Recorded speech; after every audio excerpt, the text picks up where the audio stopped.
Hello, everybody. Good morning or good afternoon, I should say, and welcome to our Comprehension Master Class today. Welcome, everyone. I hope everybody can hear me okay and that you can all see our screen. So my name is Lois, and I'd like to welcome you all to today's session. So the way it's going to be working today, we're going to be focusing on vocabulary in context. That is the focus of today's class. So this is a really important comprehension skill that we recommend that you work really hard on because it's a very common question that comes up a lot of the time in 11+ exams. Now, the way this is going to work today, I'll just quickly introduce. I'm going to be doing the masterclass for an hour now. We'll go through to 1 o'clock. And then at 1 o'clock, we'll have a Q&A for parents. If they would like to join and ask questions, they can feel free to do so at that point. So we've got lots to go through, and I will, at certain points in the session, give you little tasks to complete. So everybody should be able to use the chat. I won't be able to ask people to speak out loud, so please do keep your microphones muted. But for now, we'll just use the chat. If you want to answer any questions, please do use that to contribute. So let's begin. So as I said, today's session, we are focusing on vocabulary and context. Now, I'll just briefly explain what we mean by this before we get started. So obviously vocabulary is words, right? Challenging, ambitious, slightly more perhaps unusual or obscure language that you're going to need to be able to understand.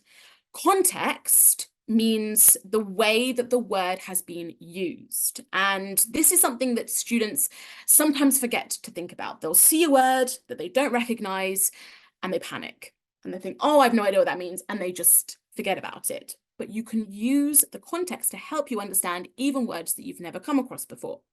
So these are, as I said, these are the questions where you have to explain or define a challenging or difficult word in the text. It will usually be one that they think students might not be so familiar with. Now, as I said before, context, it refers to the way that the word has been used. Now, different contexts might change the meaning of the word. So be aware of that.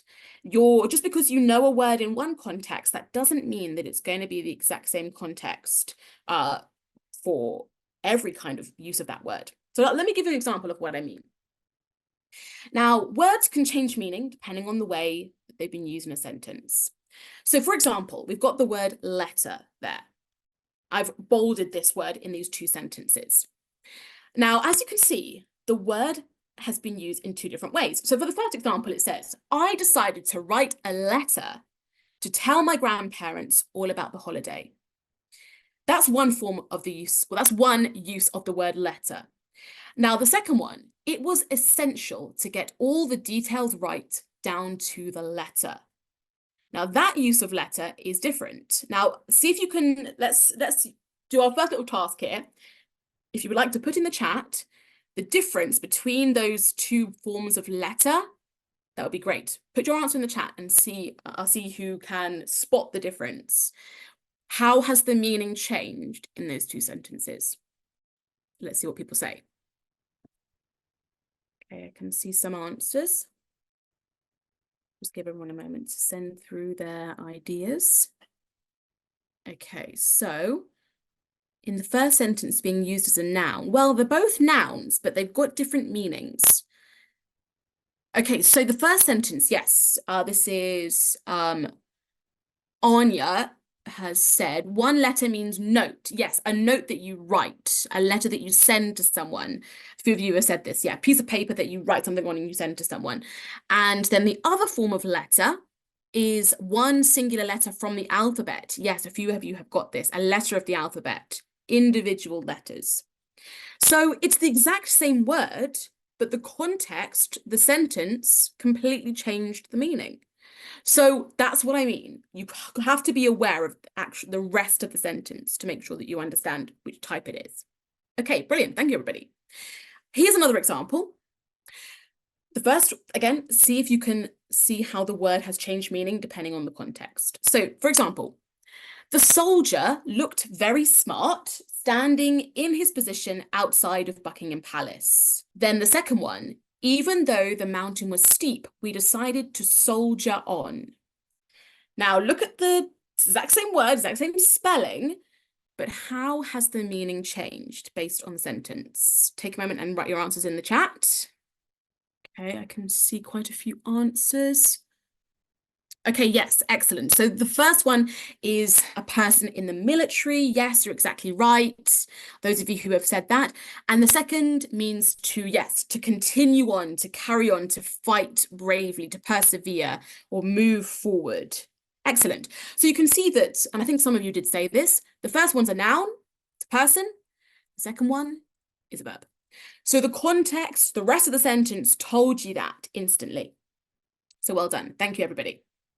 So what we're going to think about today is we're going to try a few different question types.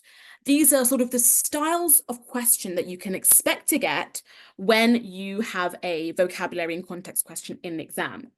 Now, they kind of vary in form. So we've got closest in meaning, which is where you have to find the word that is closest in meaning to the given word. You might have to do an alternative wording question where you have to give another way of saying that word. Define it, that's what it sounds like. You literally have to just give a definition. Find and copy is where you have to find the word that has the same meaning and write it down, like from the text. And then you might also have multiple choice questions where you've got several to choose from, and you have to find the best match for the vocabulary word. So let's start off with closest in meaning. Just quickly close the chat there. Okay. So, closest in meaning. In this type of question, you'll get an example of a word from a text, and then you have to select or find a synonym for that word, the one that is closest in meaning. So a synonym, can anyone put in the chat what I mean? What do I mean by a synonym? What's a synonym? Good, yes, a similar word, a word with a similar meaning, word that means the same. Exactly. So your knowledge of synonyms is going to be super useful for these kinds of questions. Brilliant. Thank you, everybody. So alternative wording, this is where you have to give an example of a phrase from the text, and you have to tick one that the author, another way that the author could have written that particular phrase. Define it, you have to explain what something means, as I said before. Find and copy, you have to identify a word and then copy it down. And the last one, multiple choices, obviously you have a range of options to choose from. So let me just when you are doing your vocabulary and context questions, this is some ways to answer these sorts of questions. You can use a variety of different strategies to help you find the answer.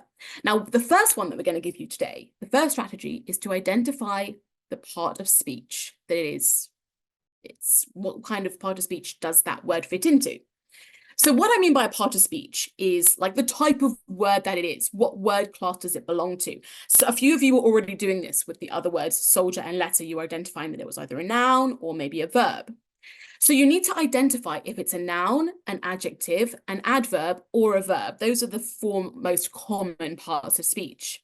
And this is going to be really, really useful because it helps you to know how that word is being used. Is it being used as an action? Is it being used as a descriptive word? Is it being used to describe an action, or is it a thing? If you know that, if you can identify that, then that's one step closer to knowing what it meant. So here's some examples. What you need to do is look at the word in bold and tell me what part of speech does it belong to. So here's the first one. Apollo played on his lyre and the muses sang. Can we put in the chat, what type of word is that? Okay, now, well done. Everybody is basically saying the exact same thing. It's a noun. Now, let me ask you the second question. How do you know that it's a noun? What's the clue from the text that tells you that it's a noun? Some of you have said it's a thing. That's true, yes. Ah, there was the answer that I was looking for. It's got a determiner before it. It's got that pronoun, that possessive pronoun, his. His lyre. So you can notice the word before it. Sometimes it will identify what kind of word it is. So nouns often come after determiners, of which his is a type. So there we go. That one is a noun because of the way it's been used in the sentence. Okay, try the second one. He broke a twig off the tree and started writing in the dirt with it. The word twig, what type of word is that? Correct. Well done. Everybody's got it. It's a noun. And how do you know? Good. You've all spotted that it's got the determiner a before it. So therefore, that's an indicator that it's a noun. Next one. During the meeting, the secretary documented, there's your word in bold, all important discussion topics and later emailed the notes to all workers in the office. What type of word is that? Excellent. Everybody's got that it's a verb. What are the clues that it's a verb? Yes, I can see a few people are saying that it's got ed. Yes, you're right. It's got that past tense suffix, the ed. And also it comes after a noun. And typically things that come after the noun are the actions, right? The verbs that the noun's actually doing. So well done. That is a verb. Next one, number 4, there is empirical evidence that shows that human activity is contributing to global warming. The word empirical. Good. You've all spotted that it's an adjective. And how do we know that it's an adjective? Good. It's describing the noun that follows it, evidence. So well done. You all know that that is an adjective. And one more. The menu for the wedding was predominantly meat, but there were some vegetarian options. What type of word is predominantly? Excellent. Well done. You have pretty much all identified that it's an adverb. And how do we know it's an adverb? Yes, a lot of you have said that it has ly. Sorry, the chat's going so fast. Just trying to keep track. You don't need to spam it. I can see your messages. It has ly, exactly. Very common ending for an adverb. Now, in this case, what is the verb that predominantly is describing? What's the verb that's being described? Good. Some of you have got it. A few of you are saying meat, but meat is not a verb. Meat is actually a noun. So it's not meat. It's going to be was. It's was. It was predominantly meaning mostly. So yeah, well done. So that's one key strategy. The first thing you do, decide what type of word is it. It's going to be really useful to help you find the meaning. Now, a few of you, I noticed a few people were asking, what is a lyre? A lyre is like a little harp, basically. Okay. Right, here's your second strategy for identifying the meaning of a word. Now, this is something that I'm sure you're all familiar with, identifying the root. Now, the thing is with roots is that roots are not 100% foolproof. There are sometimes words that look like they have a root, but actually don't. But it's a place to start, okay? So it's a good place to consider. So as I said here, there's a good chance that if you recognize part of the word, you'll be able to make a link with, other words that you already know. So you might be able to, for example, remove a prefix, remove a suffix, or remove like the tense conjugation to find the root. So let's try some examples. In the bold words, you need to identify the root of the word. So the first one, Harry experienced a lot of prejudice when he first started his new job. Can anyone tell me what is the root of the word prejudice? Now remember, you have to kind of remove any prefixes or suffixes as best you can. Now, a couple of you have got this. Yes. Now, with this word, we have to remove the prefix pre, because that is a common prefix, meaning before. Now, a lot of you have put judis in the chat, but actually the root is the middle part there, jud, which comes from judge, which a lot of you have got already in the chat. I can notice a few people have noticed that or have got that correct. So yes, prejudice means to judge someone before you know something about them, right? So the root is jud. So if you recognize judge, you can think, okay, what words do I know? Judgment, judge, judging. It might give you a little bit of a hint. And then you might know that the prefix pre means before. So before, judge, okay, that's basically the answer. So well done. For those of you who got judge, that is the root of prejudice. Okay, try the second one. The birthday cake was unusual as it was in a triangular shape. Yeah, I mean, I think a lot of you have got this. Triangle is the main part of that word, which I'm sure a lot of you would recognize. But we can even go even further with this. We can break the root down even smaller into something shorter. Can anybody do it? I'm just having a look at the chat. Yeah, a few of you have got it. Try, T-R-I is actually the most important root of that word. Because what does try mean? 3, exactly. So the root of that, if you see a word that begins with try, it's probably got a relation to 3 in some way. So yeah, you've got triangle. Then of course, if you even didn't know what triangle meant, you could break it down even further to the word to the root try. Okay, let's do the third one. Where's the root of this word? Rachel often looked with regret on her misspent youth. Where's the root? Spent. Yes, good, spent. So you can remove the prefix miss and you can identify the word spent. And then prefixes like miss, they kind of suggest a opposite meaning. So it's to spend something in the wrong way, basically wrongly spent is what miss means. So yeah, you can connect the root up with its prefix to find the new meaning. Okay, try the fourth one, everybody. After the operation, Daniela was immobile for several weeks. Where's the root of that word? Good, yes, mobile. And what does it mean to be mobile? Good, yes, moving. So if moving, to be mobile means moving, that means that immobile must mean, good, exactly, still, can't move, not moving. And you can also use a bit of context there as well. What's the key kind of bit of context in point number 4 that could have led us to the answer as well? Good, yes, the fact that she's had an operation. That's very much an indicator that she's not able to walk or not able to live her life in the normal way. She would be injured, she'd be in pain. Okay, excellent. Right, one more of these, number 5. Fortunately, there was an effective intercity transport service which allowed commuters to travel easily. Where's the root of our word intercity? Good, city, exactly, city is our root. And inter, the prefix inter, does anybody know what inter means? Yes, it's sort of, I think there's a few different versions that people are putting here.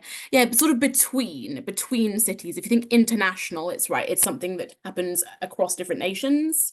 So there's like different nations involved, linking them up. So intercity means that, yeah, you can go between cities easily with this transport service. Okay, well done. Thank you, everybody.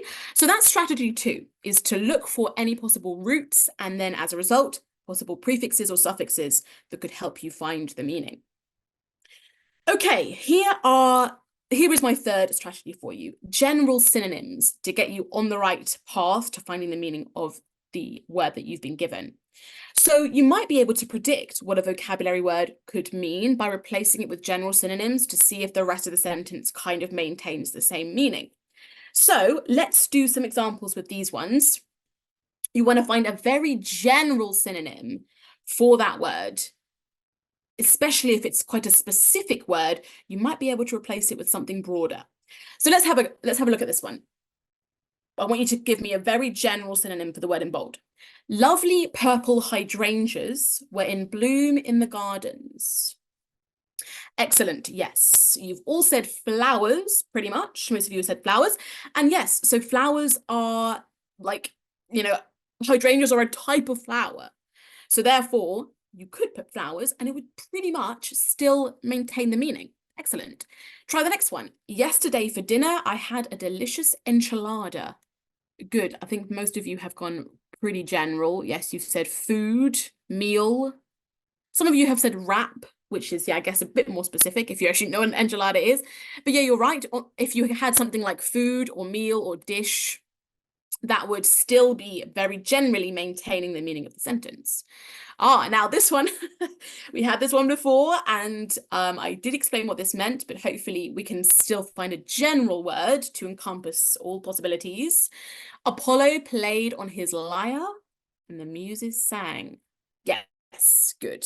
Musical instrument. That word can fit well. It still maintains generally the meaning of the sentence.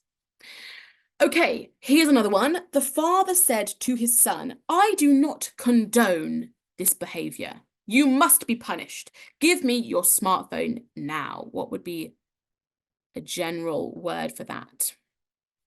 Good, accept. A lot of you have said accept, allow, permit, tolerate. Yeah, good. If you had any of something like that, yeah, it's keeping the same sentence. It's showing us the father's disapproval of the son. Brilliant. Okay, next one, last one on this page. Universal healthcare would naturally increase Americans' taxes, but also alleviate many problems in the current American healthcare system. What could we replace alleviate with? And remember that it says, but alleviate many problems. Okay, good. I've got a bit of a range of answers here, but those of you who have said something along the lines of reduce, remove, decrease, calm, relieve is another one, yes. Lift, solve, help, decrease, resolve. Yeah, ease, lift, excellent.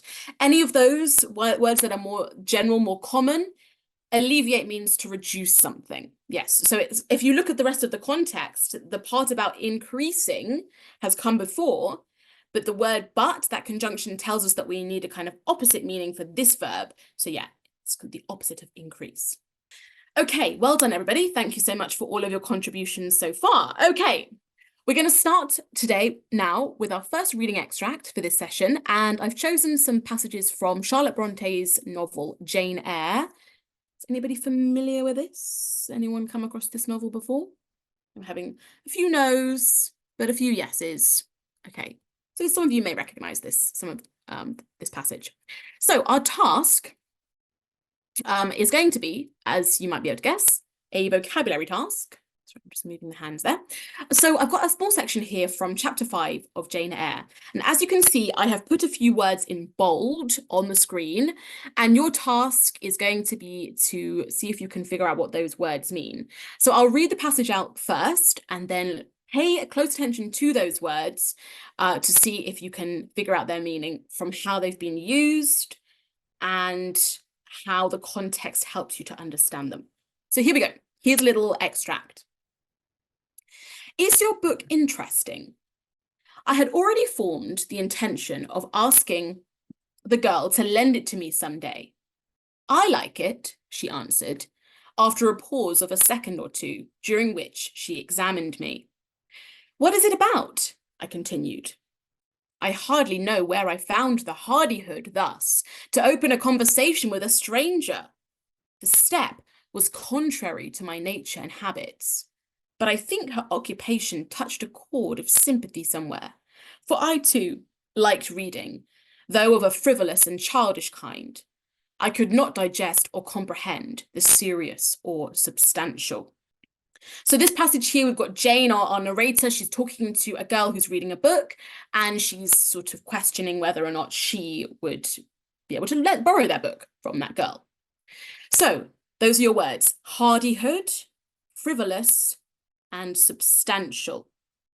Now, what I have for you is some little multiple choice. So bear in mind your thoughts. I'm not looking at the chat just at this moment, but I'll come back to it in a second.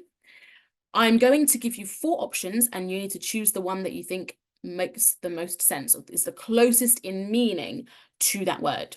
So here's the first one. Which option is closest in meaning to frivolous? Is it A, pointless, B, silly, C, important, D, funny? Let's see what everybody says. Okay, good. Most of you have got this perfectly correct. Well done. If I just go to the next one. It is silly. Yes, it is silly. Does anyone want to put in the chat how they know that it was the word silly? People are saying no. Yes, good. A lot of you have noticed that the word childish has also been used. So yeah, she's saying that her own taste in books is kind of maybe immature, maybe more similar to a child's rather than someone more grown up. But the word childish, yeah, it gives us a hint that there's a sense that she doesn't really think her own reading style is that good. It's a bit silly. It's a bit frivolous, as it says. Okay, well done, everybody. Here's the next question. Which word is closest in meaning to hardihood, which is that first bolded word there? I hardly know where I found the hardihood to open a conversation with a stranger. Here are your options. A, livelihood. B, ease. C, confidence. D, curiosity. Okay, I think most people have got the answer correct. Okay, good. Well done, everybody. The answer is yes, C, confidence. And how do we know? You can replace the word. You're right. I hardly know how I found the confidence to open the conversation with a stranger. Yes, you're not supposed to talk to people you don't know.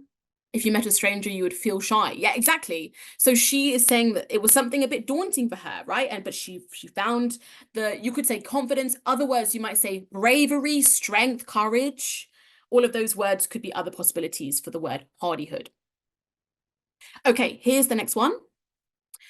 The word substantial, which is the last word on the passage there. So it says, I could not digest or comprehend the serious or the substantial. So let's see what you guys think. Here are your options. A, meaningful. B, heavy. C, somber.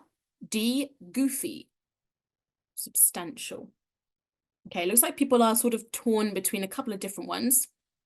Remember, we're looking for the closest in meaning. Okay, this is the answer. For those of you who got it, A, it's meaningful. It is meaningful. So she's saying that she often reads books that are much more light, much more childish, much more silly, rather than things that are, more deep. Perhaps they have a deeper meaning. So that's her little insecurity that she has about the things that she's reading. So yes, well done for those of you who got A. I mean, some of you did say B and C. I think those were your other options.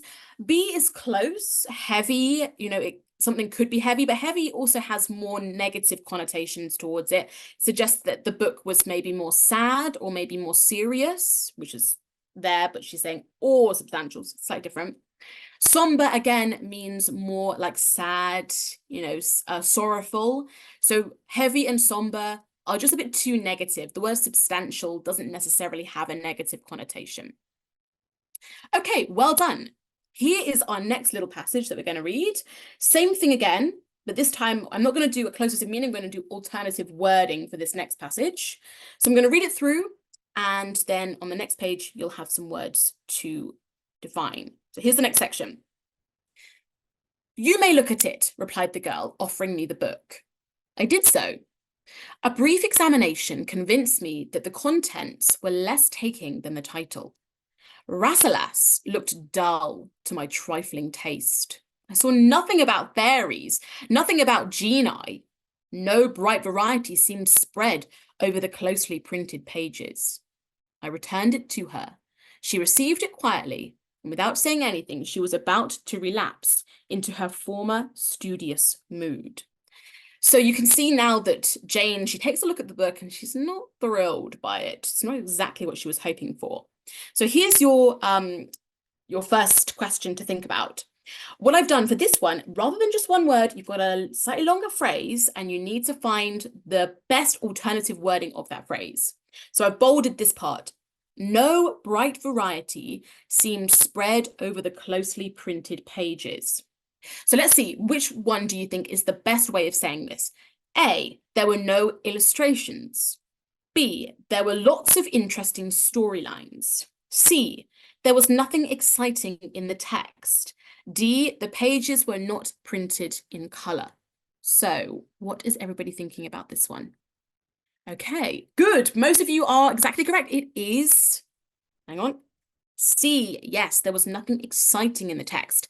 Now, I think that some people often, the possibility that people usually go for, or sometimes the other option is A. Students often think that this is A, but why is it not A? Is there a reason? Can anyone explain why she's not referring specifically to illustrations?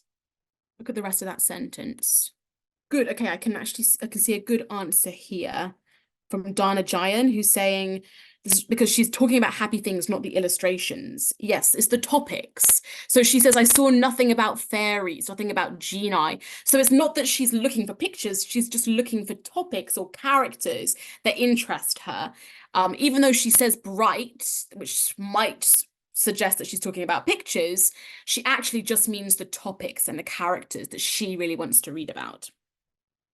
Okay, here's the next question. The next phrase is relapse into her former studious mood. So the last sentence of the passage. Which of the following is another way of saying that phrase? So here are your options. A, relax and finish studying. B, put her books away. C, concentrate further on her studying. Or D, go back to studying. Okay, good. Lots of good answers here. D is correct. Well done, everybody.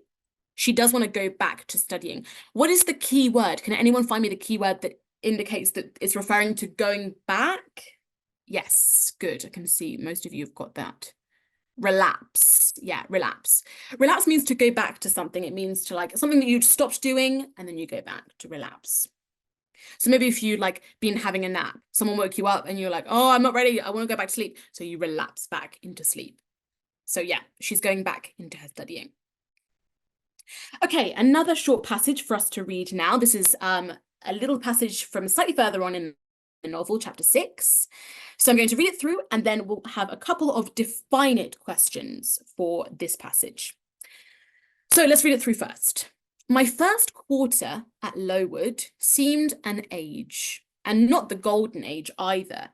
It comprised an irksome struggle with difficulties in habituating myself to new rules and unwanted tasks. The fear of failure in these points harassed me worse than the physical hardships of my lot, though these were no trifles. During January, February, and part of March, the deep snows, and after their melting, the almost impassable roads, prevented our stirring beyond the garden walls, except to go to church. But within these limits, we had to pass an hour every day in the open air.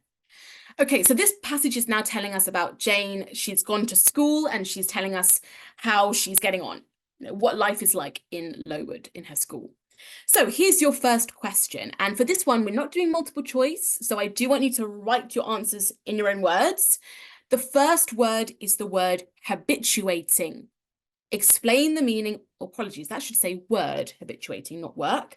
The word habituating in your own words. So while you're doing that, I'll just quickly correct the spelling. Oops, apologies. Go back in just one quick second. Okay, here we go. Okay, so habituating. What does this mean? Okay, excellent. Lots of good options here, lots of good ones. So a lot of you have said getting used to, settling in, creating new habits. Yes, good. I was going to ask this actually. How do we know that it means getting used to something? And what is the root that indicates that to us? Yes, excellent. You've all noticed that the root is habit, and a habit, something that you get used to, something that you do a lot. And so therefore it means, you know, a sense of becoming accustomed to the way that things are at the school. Okay, excellent. So here are some options that I wrote, and I think some of you did put something along these lines. So we had getting used to, adapting to, or becoming familiar with the rules of Lowood. Okay, here's your next one. Oh. So now it's the word trifles, which, apologies, I haven't bolded this, but hopefully you can see it. It's just on the end there, that last word. Explain the meaning of the word trifles in your own words. So the last sentence says, the fear of failure in these points harassed me worse than the physical hardships of my lot, though these were no trifles. Let's see what you guys have put for this. Okay, yeah, lots of good answers here. So things of little value, yes. Easy things, yeah. Or a joke, yeah, means no joke, exactly. A little amount. Easy things. Yeah, that's the thing here, is that a trifle is something that is easy, right? Something that's little or something that doesn't matter that much. So she's saying that there were worse things than the physical hardships, but the physical hardships themselves were still, you know, they were not easy. So here are some possibilities. We had little things, unimportant things, pointless things. Any of those are good options. Okay, one more, stirring. Again, you need to write a definition of this word. So it's used there in that sentence. I'll just read a little bit. The almost impassable roads prevented our stirring beyond the garden walls. So what does stirring mean in this context? Okay, good, some good answers here. Stirring means moving, yes, going, passing, exploring, going out, looking out beyond. moving, excellent. Good. Now, some of you have said that stirring means like a sense of curiosity or excitement. As an adjective, stirring can mean that. Like the performance was very stirring, or the film was stirring, as in it moved me, or something like that. But here it doesn't mean that. Here it means movement. And how do we know? Good, because it mentions that they can't go beyond the walls. And why? Yeah, because there's impassable roads. Exactly. Why can't they why can't they move is because of the impassable roads. Why can't they go along the roads? Yes, a couple of you have got it. There was snow, exactly. So these are the bits of context that can help us to find, the meaning of that word. Stirring means movement. Why can't they move? We've got the word prevented, meaning stopped. The deep snows, the bad weather has made it hard for them to move. Okay, brilliant. Here are the different ones that I had. So moving, escaping, going, venturing, all of those are good possibilities. All right, next. I've got another short passage for you. This is again from chapter 6. And as you can see, there's some words in bold, so keep an eye out on those ones for their definition when we get to it. This is again describing more of life at Lowood. Then the scanty supply of food was distressing. With the keen appetites of growing children, we had scarcely sufficient to keep alive a delicate invalid. From this deficiency of nourishment resulted an abuse which pressed hardly on the younger pupils. Whenever the famished great girls had an opportunity, they would coax or menace the little ones out of their portion. Many a time I've shared between two claimants the precious morsel of brown bread distributed at tea time. And after relinquishing to a third half the contents of my mug of coffee, I've swallowed the remainder with an accompaniment of secret tears, forced from me by the exigency of hunger. Okay, so you've got a few words there. This is describing like the conditions of life, the conditions of the meal times at Lowood. So let's have a look. My next slide. Okay, so these questions, it's a find and copy word, a find and copy question. So I've given you another word, a different word, and you need to find and copy a word from the text that means lack. Now be careful here, because remember that lack, you need to know what part of speech lack belongs to, and find one that has the same, that is from the same part of speech. Okay, there's kind of two that we're both going for, or that you're going for. A lot of you are going for scanty, and some of you are going for deficiency. Now, one of those words is correct. In fact, they both have similar meanings, but the word lack in this context, in fact, pretty much, yeah, I think pretty much it can only be a noun or a verb. In this context, it's a noun. So you need to identify the word out of deficiency or scanty that is also a noun. And those of you who have said deficiency, you are right. Scanty is actually an adjective. It does mean that you're lacking in something, but it's an adjective, and we need the one that is specifically the noun. So here it is. The other noun would also be deficiency. So it's telling us that there was a very much a lack or not enough food at the school. Okay, here's your next one. Find and copy a word that means threaten. And remember to be focusing, first of all, on the type of word that this is. Find one that matches up. Threaten. And remember, look at the type of word that it is. Okay, let's see what everyone's saying. Okay, so some of you are going for menace, and some of you are going for coax. I can see a few people saying, wait, there was another word that a few people said. Where was the other one? Abuse as well.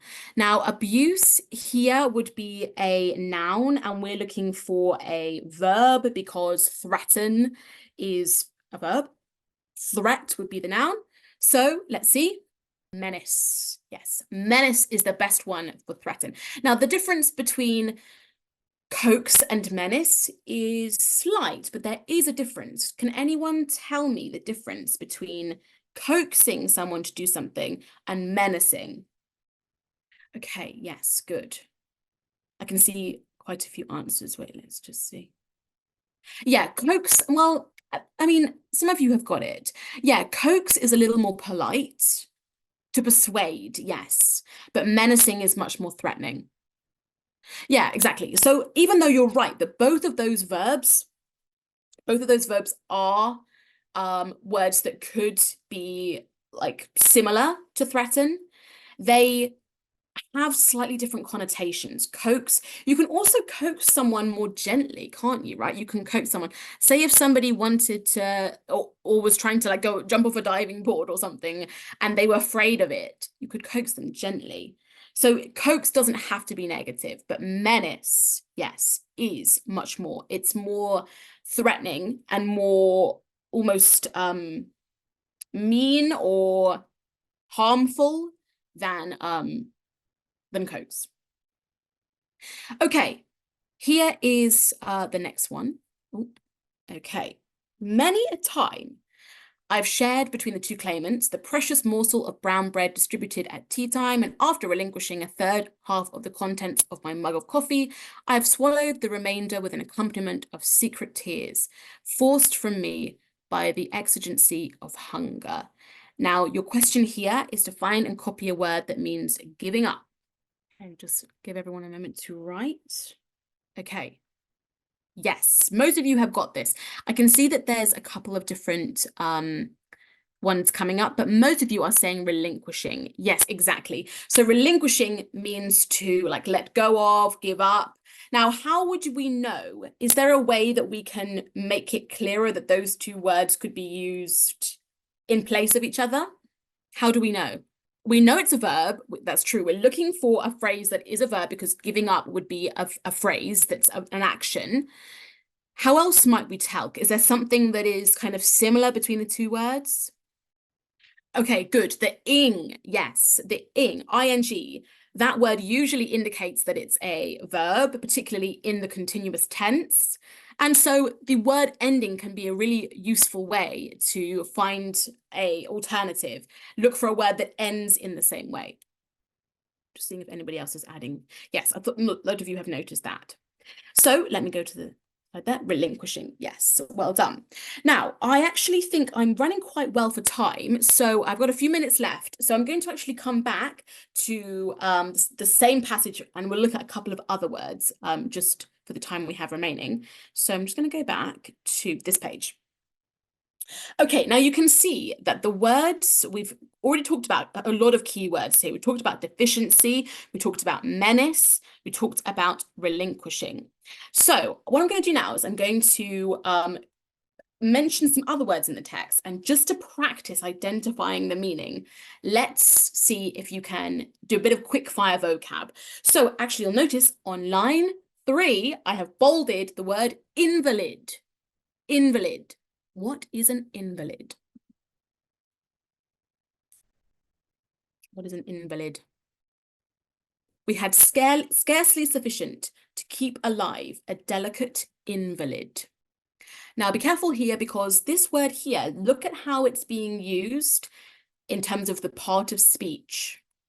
Because you could pronounce this word as invalid, but I'm pronouncing it differently. Notice how it's been used in the sentence as well. A delicate invalid. Okay, a lot of you are still defining this word as if it's an adjective, but actually, let's break it down. What type of word is it? Let me read the sentence again. The scanty supply of food was distressing.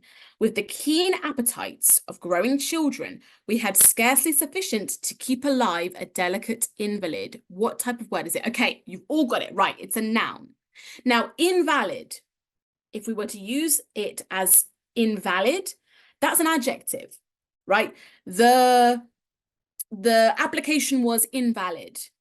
The document was invalid. That's an adjective. But here we're using it as a noun and we're pronouncing it differently. An invalid. Now, can anybody tell me what they think this could mean? She's telling us that there was so little food that they couldn't keep some type of person alive. Now, some of you are saying child, but it's more specific than that. A delicate invalid. Some of you are saying infant, baby. Okay, right. I can see a couple of correct answers coming through. Yes, an invalid is a sick or weak person. And if you look in the text as well, is there a clue that it's referring to someone that is sick or weak? Good, yes. Some of you have noticed the word delicate, the word delicate. So she's basically saying that, if you were unwell and you were at this school, the amount of food you were given would not be enough to keep you alive. All right. Like maybe if you're just about healthy, it would be enough, but it was really a poor diet for someone that was unwell and would need good food. Okay, excellent. Let's do another word. Let's do another word. I want you to have a look at the word morsel, and that is on line 1, 2, 3, 4, 5, 7. Many a time I have shared between two claimants the precious morsel of brown bread distributed at tea time. What's a morsel? Okay, good. Some good answers here. Yes, a piece, an amount, a portion, a small slice, small piece, a bit of food. Exactly. Now let's take it one step further. Why do you think that Jane refers to her brown bread as a precious morsel? What does it emphasize about life at Lowood? Okay, yeah, good. Some good answers here. She doesn't get much of it. Food is scarce, exactly. So she has to basically she has to savor every single bit, doesn't she? And a morsel is only a small piece, right? But she has so little that that small piece is valuable and could provide her with some good nourishment. Okay, excellent. Morsel. Let's do another word. Let's do the word, let me find it, on the last line, exigency. Let's read the sentence. So it says, after relinquishing to a third half the contents of my mug of coffee, I've swallowed the remainder with an accompaniment of secret tears forced from me by the exigency of hunger. What do you think this could mean? Let's also kind of think about it carefully by deciding what type of word it is. Exigency in this context must be what kind of word? Yeah, it's a noun. How do we know it's a noun? It's got a determiner the. So we're looking for another noun that would fit in that gap. So a few of you have actually done some good answers. So the exigency of hunger. Let's see, what are your synonyms? Okay, yeah, force is a good one. Yes, the urgency is good. Yes, the need, not quite. Force and need are good. Urgent need, demand, yes. The best one is demand. So exigency is like a powerful, strong demand. Overpowering feeling, yes. Demand. Just seeing if there's any other ones coming through. Yes, a strong feeling. So yeah, it's like the power of hunger, right? The power of the hunger is making her cry secretly because she's so starving and she's had to give away her food to, the more bossy of the older students. Okay, excellent. How am I doing for time? Right, I think I've got enough time to do one more word, and I'm going to go back actually to our previous one. I'm going to go back to this page. Okay, so this was the section that was describing like her first arrival at Lowood, and we talked about words like habituating, we talked about stirring, but let's talk about a couple of others. What about the word unwanted, which is on line 3? Unwanted tasks. Okay, there's some, good answers here. Yeah, that's a good one. Unaccustomed. Now, what you have to be careful about here is look at the spelling. It doesn't say unwanted as in want with W-A-N-T. So it's not the want that we're sort of used to. It's slightly different. Now, think about the rest of that sentence, right? So what did she say before about what she was spending time doing? So she had an irksome struggle with difficulties in habituating myself to new rules and unwanted tasks. So what is she needing to do at this point? What's she trying to do? Okay, good. Some better answers here. Yes, They are unusual, they are unfamiliar, things she's unaccustomed to. Because want is kind of an old word, but W-O-N-T means something that you are accustomed to, something that you're used to, something that you often regularly do. So yeah, it's another word meaning, yeah, good. Peculiar is a good one. Unusual, not familiar. So these are all things that Jane doesn't really do very often. She's unfamiliar with them. And to figure out the meaning of that word, you can look at the rest of the sentence. Habituating means getting used to something unfamiliar. New rules as well, things she's having to learn, things she's having to kind of get used to. So well done. Those of you who have done something along those lines, brilliant. Okay, so just go back along my slides. I have pretty much run out of time to go through the vocabulary questions with you all, but thank you so much for everybody and all of your contributions to the chat there. That was really lovely to see all of your answers.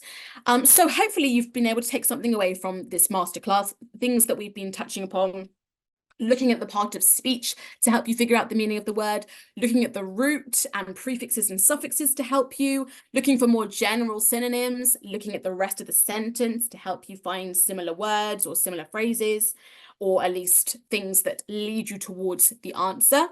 So thank you everybody for all of your contributions. This is the point now in our session where we're going to have a parents Q&A. So if any of your parents would like to come and ask questions, please do feel free to do so. And I'll hand back over to Akanksha to take it from here. Thank you, Lewis. And thank you everyone for attending the masterclass. We would be sharing all the lecture notes that Lewis has presented today to you over email. So please keep an eye out for that. And as a big thank you, we are providing you with a 30% discount code. So you can use the code MASTER30 and head over to PiAcademy, check out our subscription, especially given that today was the 11 plus Comprehension Master Class. You can check out PiAcademy's Comprehension past papers, and you can use the coupon code and go ahead and start solving. So this is PiAcademy's website. Over here under 11 plus papers, you can check out our past papers for 11 plus comprehension.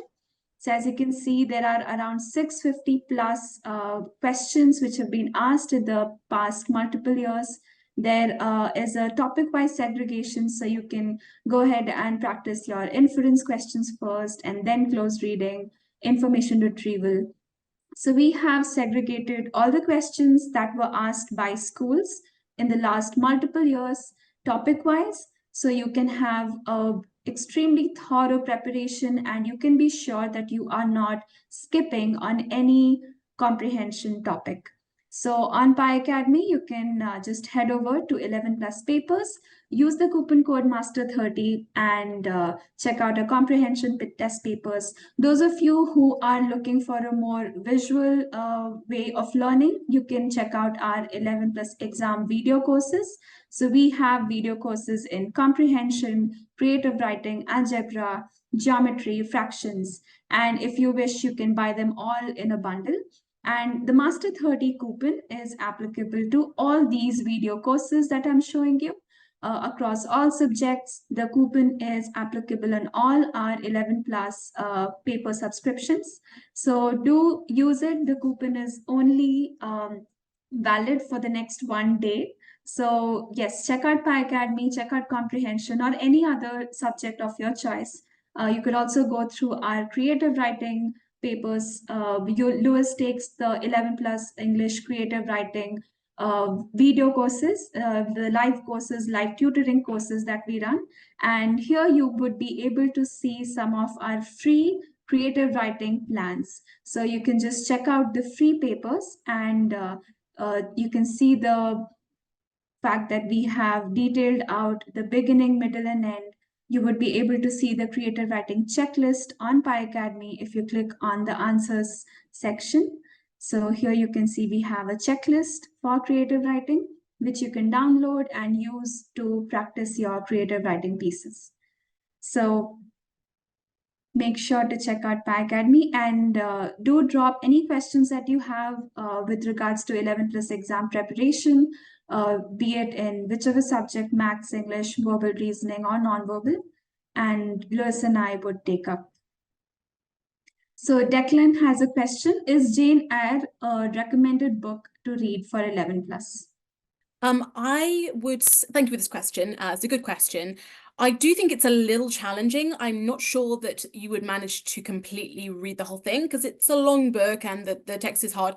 But I would recommend reading extracts from it as a good way to expand your style of reading that your child can do.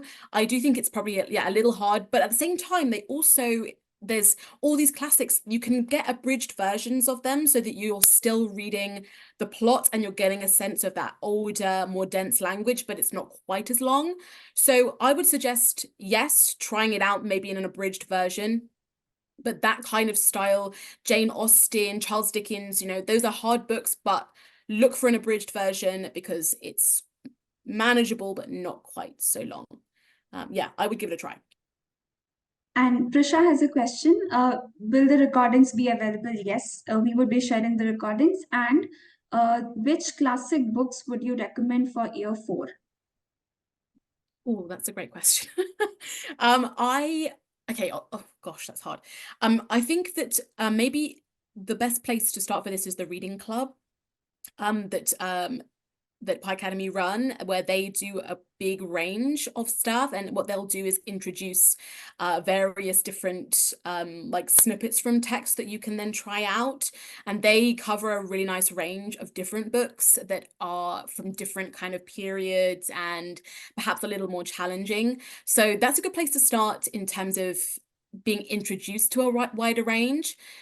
I would say if I was to recommend books, there are a great range of books by people like Ian Nesbitt and things like The Secret Garden, Five Children and It, anything that's basically a children's classic like Treasure Island. I mean, it's so easy to look for a list of these online because they are, there's a kind of like a list that I think people are kind of used to associating as a group of classics. So that's a place to start. But as I said, you don't have to just go with classics. You can also expand. I mean, there's so much good stuff out there, and I think a lot of times students find classics quite hard because they are hard, but you can still give them a taste with an abridged version, as I said before, or like a shortened version. I would probably need to write down a list. I think off the top of my head, it would be a little hard to come up with a long list, but I'm sure that if you do the reading club, they will give you that list. And I think there is a recommended list that we can send. I think there is a list somewhere that we can perhaps send to you via WhatsApp. So perhaps if you contact the team, they'll be able to send you that. So yeah, I hope that gives some semblance of an answer. Yes, so we will be sharing the recommended reading list. PiAcademy does have a list of books, and we will be sharing it with you over email. And yes, reading club is an amazing way for especially children in year 4, 5, and 6 to get comfortable with literature. It would be an amazing opportunity for them to read along with other children their age. So it's a great chance for kids to interact with each other. So yes, please do check out Reading Club to improve upon your 11 plus English skills. So Anirban has a question. Is there a good resource that gives a picture about Victorian era for a candidate? Oh, that's an interesting question. I actually think if I was to recommend a good resource for that, I mean, the place I would go is BBC Bite Size. They're really good for like historical things. I'm not sure if that's what particular reason you want that. I don't know if that's just to know something of the period. Yeah, maybe try BBC Bite Size. They have some good resources on historical periods. Try there, I would say. Great. And our support team has shared the recommended reading list in the chat, and we would also be sharing this list with you over email. So any other questions you guys can drop in the message. And as I said, make sure that you utilize the Master 30 coupon code. You can check out all our resources. So we specialize in having the actual questions which were asked by schools in the last multiple years, which are the 11 plus past paper questions. So we have collated these questions over time and we have segregated them topic wise. So for example, in maths, you can see that we have a very detailed topic wise table. So depending on which topic you're focusing on, it could be algebra, which has around 900 questions within it. It could be, say, numbers, which has a lot more questions, around 3,000 questions within the topic of numbers. So you can check out our topic-wise papers to have a topic-wise practice. As you can see, we have detailed out the question and the answer is available on a click. And if you are interested in following only exact topics, you can see which subtopics have been used to create this question. So that would help you understand whether the child is able to solve questions which have a multi-topic approach. So do check out our topic-wise questions for 11 plus maths. That would really help your preparation. So Anirban has a question. Is there a schedule of master classes next few months? So we do run our master classes every alternate Sunday. Although there might be changes in the schedule, just keep an eye out for an email from PiAcademy. We always launch our master classes a couple of days before the class is conducted. And yes, so you can assume that every Sunday around 12 to 1 p.m., we would be running some masterclass. It could be in 11 plus maths, it could be 11 plus English or comprehension as we had it today. So, and we request parents to please drop suggestions for topics which you find to be difficult, that your child is probably struggling with. So we would prioritize those topics and preferentially like have master classes on those particular topics. So anytime you feel that there are certain topics which are tricky, you can just head over to PiAcademy, drop a message on our support chat, and we would get through to those messages. So we have a input from someone who's saying that close reading is difficult, and yes, we do understand that because we do have a masterclass on close reading. So the next time we are running that masterclass, we would inform you. Anirban is saying verbal reasoning where letter orders have number relations. And yes, so these are the topics that children find difficult. So this tells us that the next masterclass we would be having on verbal reasoning and make sure that these topics are being covered. So I request our support chat to just save this message so that we can get back to it after the session. So we have another suggestion for inference. And Louis does take the inference masterclass. She has done it multiple times by now. So let's keep an eye out for the next time Louis runs the masterclass. Hityashri has a question. What books with rich vocabulary and different genre would you recommend for year 5 or 6 that are exciting as well? I was going to say actually with the list that's above, some of them are definitely more like sedate books, you know, like I do understand that children want something a little bit more exciting. But from that list, the ones that children I find really enjoy, the more exciting ones are like the Red Wall series is really good. It's a great like adventure story about like armies of animals living in the woods. It's a brilliant series. Artemis Fowl again is kind of an adventure story. Also the Northern Lights series, that's actually, I didn't put that on that list, so I should have added that. So it's the Dark Materials series with the Northern Lights, Amber Spyglass, and there's the Subtle Knife. That's a great, exciting series. The Narnia books are always really popular, at least the first one particularly.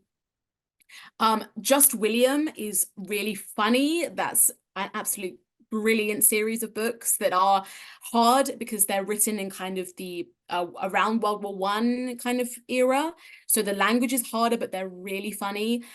So that would be a great one. So there is, from that list, there are a few that really do grip students of, year 5, year 6 age. So I would try things out, get them to try a few things. You can get things from the library, see what they enjoy. So there are some from that list, but a lot of those also are there to challenge the child's reading ability too. So I would say with some of the ones that are a little denser, read it with them. They might not be able to read it by themselves. You might need to be together reading it, but that can also be really, really effective. So I would, yeah. And of course, the reading club as well is another place where you can actually discuss and get a range of recommendations. It's also so brilliant for its recommendations in the reading club. So yeah, go with those to get some more exciting things. Yes, that's right. Because even if the literature piece is something that the child is not interested in, when they do it along with others, it happens to draw their interest, and they also break the piece down, they analyze it, and it improves their critical thinking. So, regardless of whether the child likes the piece or not, when they approach it with a group of people, they would enjoy it a lot more. So, please do check out the 11 Plus Reading Club. So with this, we come to an end to the masterclass. I would like to request our parents to please make use of the Master 30 coupon code. And thank you so much for joining the masterclass. We would see you next Sunday for the webinar. And thank you. Have a nice Sunday. Thanks, everyone. Bye.